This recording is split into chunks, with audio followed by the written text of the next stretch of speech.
great weekend for homes. There's a lot of houses open this weekend. More have come on the market. I know the ones we put on the market are already under contract. Well, let me give you some data. Do you have any stats for us? Of course I do. My Statomatic. Of course I do. The 260 homes received and went under contract in the last 7 days, which is a pretty strong number for this time of year. So we're seeing, I can look at the data and tell you what's going on, but you've got more of a, feet on the street, boots on the ground, whatever you want to call it, All of those terms are fine. Anecdotal evidence. No, we're good. Yeah. So we know that many of the houses that went into pending in the last, actually since the first of the year, have had multiple offers. And, one house this week that we had a buyer for, that house had 15 offers on it.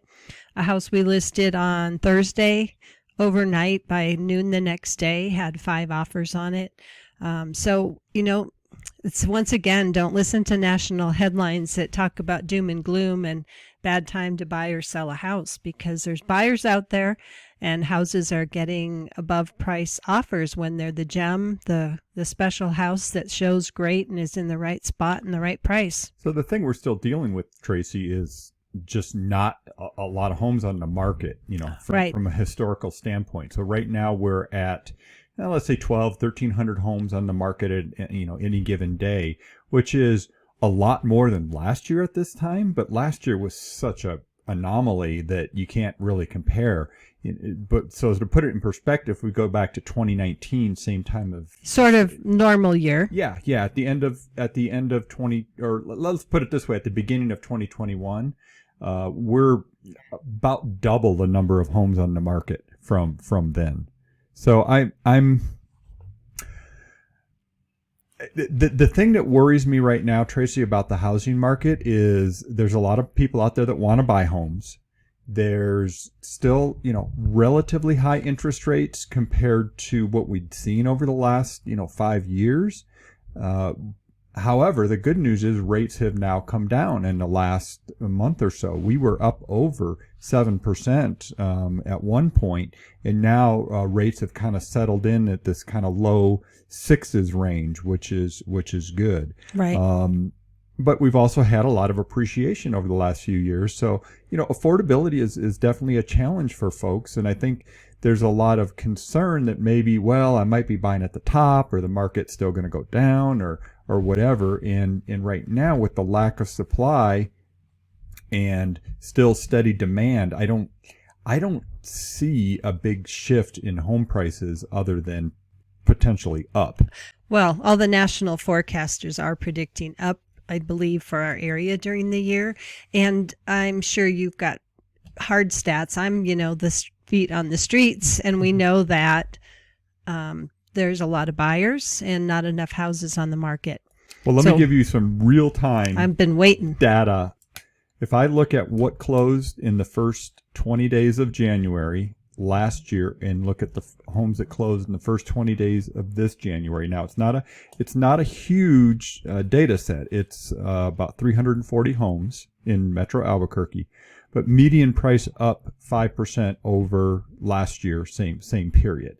So at this point, we're still seeing year-over-year price appreciation now in the single digits, which is actually more healthy than what we were seeing, which was, we had 15, 17% there one year in 2020 or 2021. So yeah, I think, just data wise, things are steady, and, the thing is, there's still people that need to buy. There's still people that need to sell. And, we're here to help them, whatever's going on in the market. Totally. So, Tego, when we have homes listed for sale, not just us, but over the holidays, a lot of times we have told people if your house doesn't sell between Thanksgiving, Christmas, New Year's, then maybe you want to take it off the market when all the kids go back to school, because we usually see a pullback then of activity. So that's right now. Kids went back to school, 2 Thursdays ago? And we did not see that pullback once the kids went to school. We've actually seen in the past week, it almost feels sort of frenzy-ish, like people that were pent up are trying to buy houses, and we've got a few sellers who were waiting till after the holidays to put their home on the market. And I don't know, I feel some real energy, and makes me think the spring market's going to be pretty strong. Well, we did a few videos that we sent out, or a few people on our team did some videos talking about that. Come time school's out, it's going to be very different than market than right now. So if you are thinking of buying this year, and this is the year to find a home, it's time to start looking right now, because come March, it's going to be a frenzy. I really feel like that is going to happen. Every year we see that, though. In March, as soon as it's like the sun, it gets warm, it's like everybody's ready to buy. And we know, and all of our listeners know, historically, we've been saying this forever, March, April, May, that's our busiest season of the year. So, sure. So if you're going to buy, don't wait till then and have all the other buyers competing for the same house that you want. Yeah. And it may take time. Like, it's limited number of homes in the market. So you want to be a ready buyer, Tracy. So let's just talk about that. What does that mean to be a ready buyer? Well, one of the things that's probably not on your list that I'm going to cover first is let's start looking at houses, like you said, because we helped a first-time buyer last week, and the very first home we showed him was the right home, but he didn't know it. And so in the process of thinking and wanting to go see a few more houses to justify that, yep, that was the right home, the house sold. And so, let's go ahead and start looking earlier than you think you need the house, just so you are educated and hey, this is what I get for this much money. This is what my payment is.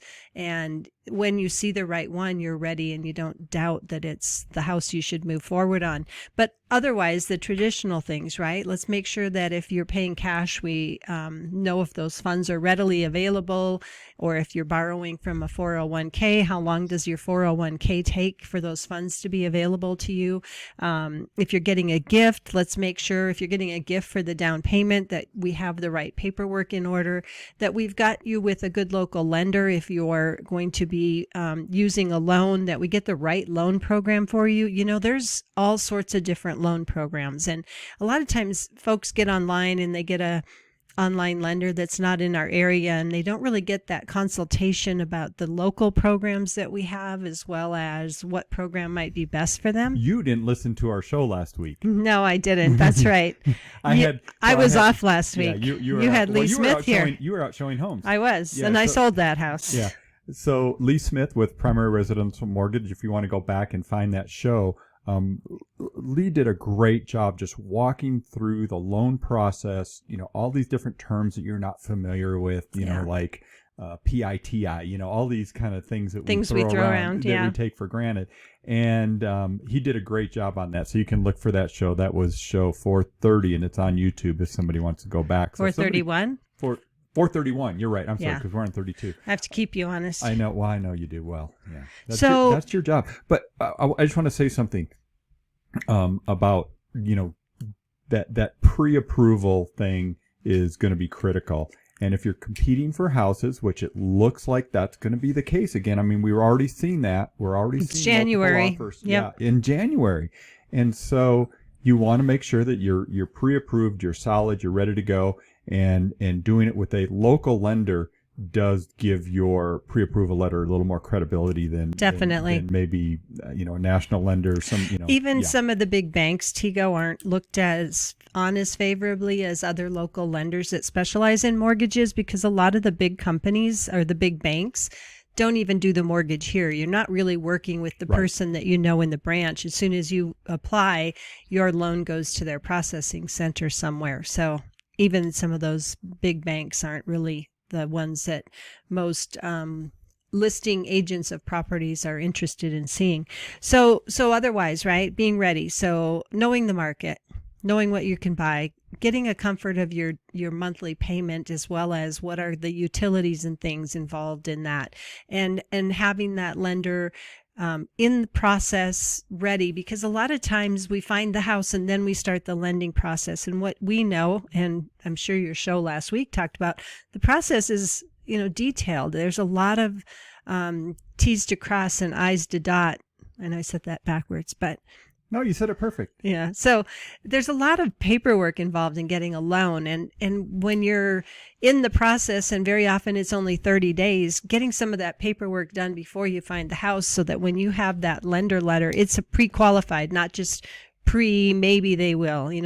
There's that whole they've checked everything or they haven't checked everything letter. So you want the strongest lender letter you can get. Yeah, right. No, for sure, Tracy, for sure. And the reason we're talking about this and kind of beating it up a little bit is that if somebody's thinking of buying, they need to be ready to go, and they don't want to miss the opportunity, because we do see, if we look at our crystal ball, that it is going to be pretty busy here in the next few months for buyers, and there's going to be some competition for homes. Yeah. One of the things that I just thought of for like the first time buyer that missed out on the house last week because it was just the first house they looked at. Sure. It's interesting to me because sometimes when people miss, the house that they think is the right house, they end up with a different house and they go, oh my gosh, this was really the one we were supposed to buy. So you go through that grief period of missing out on the house, but then it seems like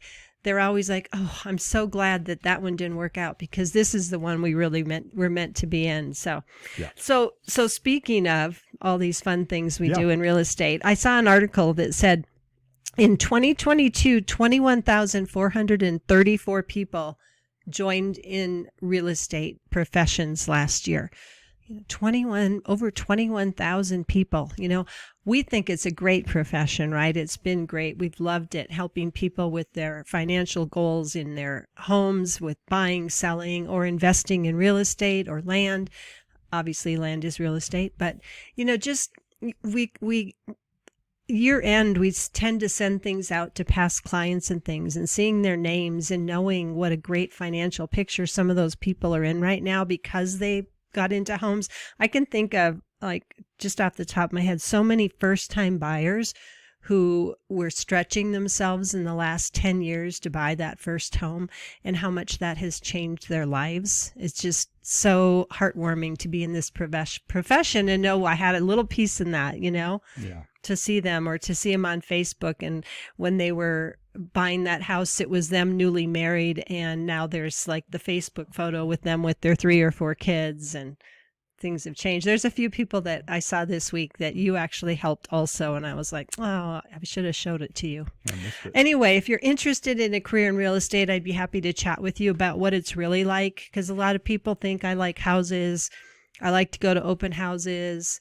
It's a profession. It's a hard job. So if you're interested, give me a ring. I'd be happy to sit down with you and talk about it. And I know some ways you can get real estate school paid for free.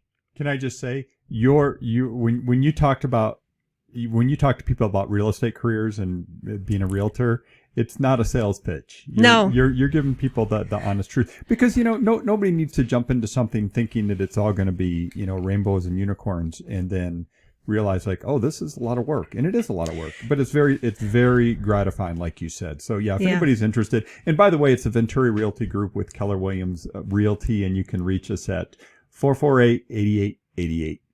Yeah. So I talk more people out of real estate careers than into them when I actually meet with them. Because when I tell them what it really is like, and the startup time and things, that I think it's important so that they have best expectations are realistic. Sure. So speaking about homes, new construction homes, we've had guests from Pulte, DR Horton, Twilight, just different sales reps from different new home constructions. And we, at our weekly team meetings with Venturi Realty Group, we bring in guests, and we've had a lot of new home sales reps in lately. And, there's a lot of really good new homes ready to go right now with some fantastic incentives. And obviously, as realtors, we can help you with new construction. A lot of times people kind of are out for a drive and they see a new home sales office and stop in and kind of buy the house. They don't realize that maybe there's another new home builder right down the street, or they might not know to ask for certain incentives, because the new home sales rep works for the builder, and they don't have to bring up things that you should ask about. So best if you give us a ring and we can help you with new construction. But I noticed in Las Lunas right now, there's some newly built homes, energy efficient, green built homes in the mid 200,000s. And one that I saw was 1,484 square feet, like around 258, 259. The Tesoro at Fiesta, which is right at I-25, right off the exit at Las Lunas. There's one right now at 299. Most of them are in the mid threes, but there's some great incentives with a locked interest rate in the high fours. So they're doing that. Plus they have some other things they're throwing in right now. So if you're interested in new construction, give us a ring. We can do a search and talk with all sorts of different builders to find options for you. Obviously, there's new builds everywhere, whether it's West Side, Rio Rancho, Volterra, East Side. There's even some. So we'd be happy to help you with that. I just thought, the interest rate being lower and all the other incentives they're helping with is pretty phenomenal right now. There really is. I mean, anyway, yeah. If you're thinking of new construction, which if you're thinking of a home, you should be looking at new construction. There's a lot of options out there, and navigating all those options can be a little bit much. So reach out to a realtor, us, and we'd be happy to help you look at a lot of different new construction neighborhoods, not just one in particular. Right. One of the things that I think is overlooked with new construction or newer homes is the homes that have built in about the last 10 years since the Build Green initiative. Your utility bills are going to be less, right? Because they're more energy efficient, but also the newer the home is, the less maintenance issues that should come up. So when we talk with first time buyers, we love to try to get them into those newer homes if it works for them, because a lot of times they're stretched financially after they close on the house, and we don't want that water heater or furnace or the roof to leak or things to break that are extra expenses, right? So sometimes that's a better route. But obviously there's a lot of resale older homes that have been updated. The systems have been updated. So it's good to make sure that when we're evaluating a house, it's not all emotional. Sometimes it's, let's look at the mechanicals. Let's see how old the roof is. Let's make sure you're going to be okay after you buy this really cute, updated, older home. Yeah. Right? Yep.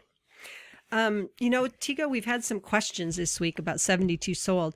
I know you weren't in on what we're talking about today, so I'm just running with everything, Like, I knew you'd have stats ready. Yeah, no, and no, I think 72 sold is perfect. It's a great thing to talk about because it is it's unique to our real estate market, and people that have been in Phoenix maybe have heard of the 72 sold program.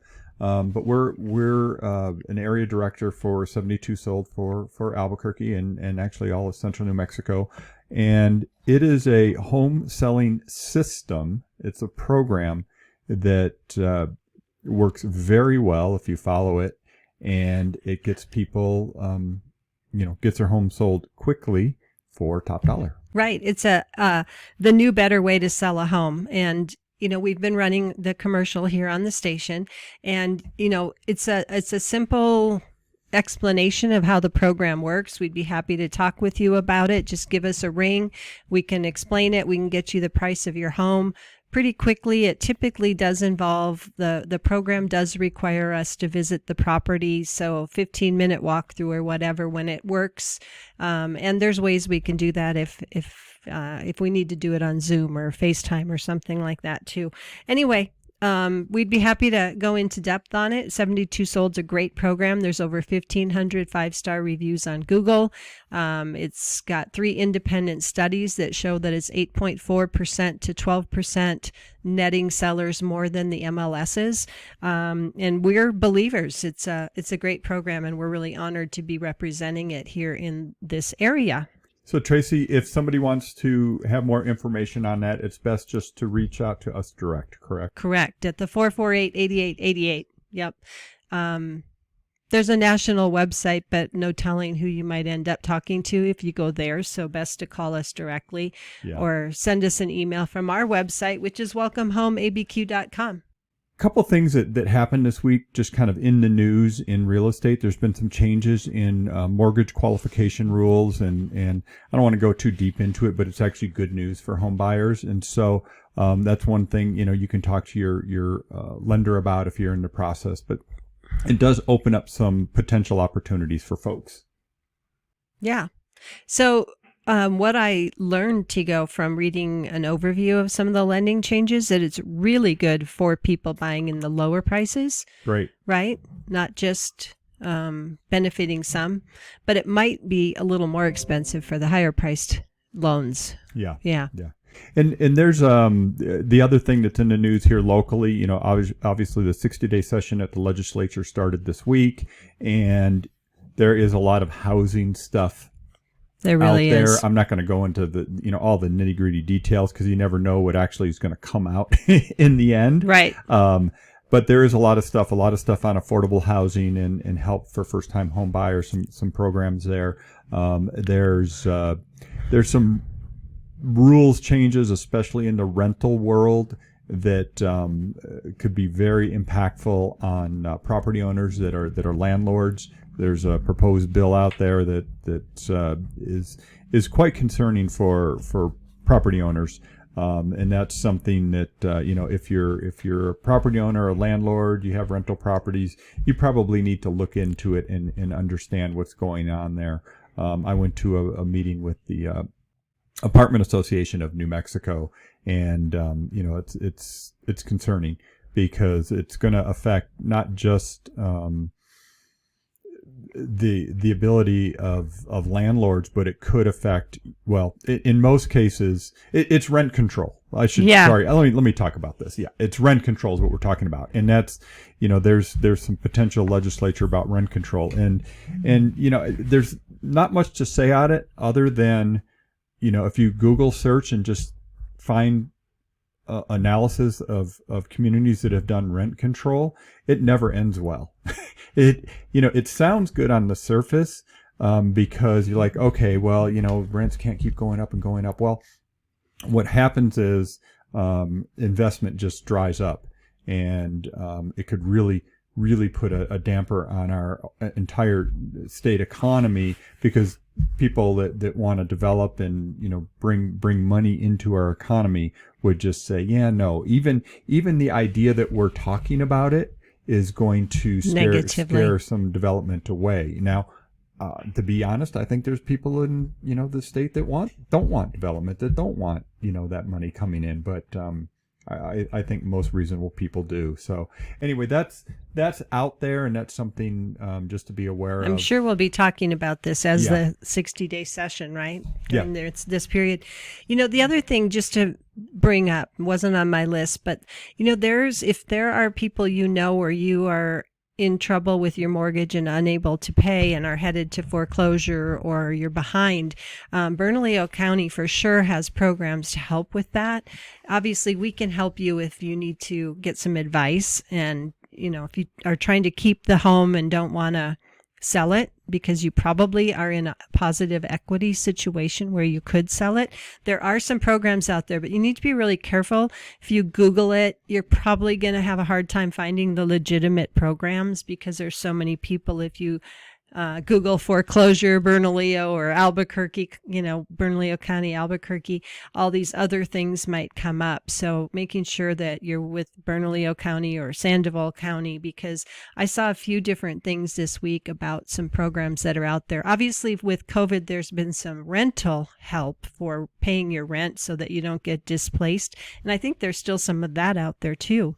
It's interesting you bring this up, because I did see a story, and I don't remember. It was one of the national, recognized national, news sources, just talking about that all of these help programs in housing, and there's tons of them, have become a cesspool of scams too. People taking advantage, and saying, oh, we've got this, we've got that, blah, blah, blah. So, definitely you want to make sure you're navigating that properly. So, yeah.